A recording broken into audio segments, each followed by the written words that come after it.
Hi everyone, నేను అరుణ. ఈరోజు మీకు మంచి హెల్దీ రెసిపీ తీసుకొచ్చానండి. ఇది జొన్నలతోటి ఉప్మా చేసుకోవచ్చు. ఈ జొన్నలు 10 అవర్స్ ముందు నానబెట్టుకోవాలి.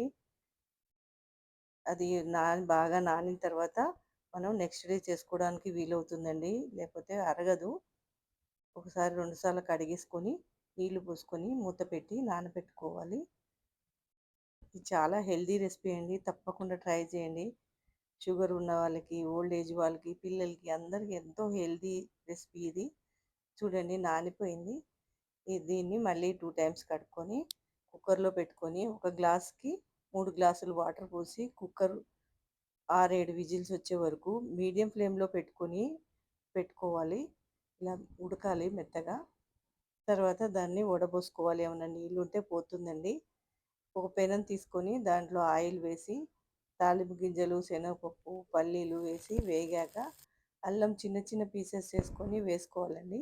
అది కొద్దిగా పచ్చివాసన పోయి వేగగానే దాంట్లో ఉల్లిపాయలు, పచ్చిమిర్చి, కరివేపాకు వేసుకొని కొద్దిగా వేగనివ్వాలి.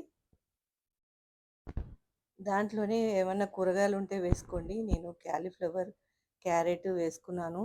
రుచికి సరిపడినంత సాల్ట్ వేసుకున్నాను. పసుపు వేసుకొని కొద్దిగా మగ్గనివ్వాలి. ఆ పచ్చివాసన పోయే వరకు, ఆ కూరగాయలు పచ్చివాసన పోయే వరకు మగ్గనిస్తే చాలా టేస్టీగా ఉంటుంది. చూడండి, ఇప్పుడు మనం వడబోసి పెట్టుకున్న జొన్నల గింజలు వేసుకున్నాను. ఇది బాగా కలిపేసుకొని మూత పెట్టి 5 నిమిషాలు ఈ మసాలాలన్నీ దానికి పట్టేటట్టు ఉంచాలండి, మగ్గనివ్వాలి లో ఫ్లేమ్లో.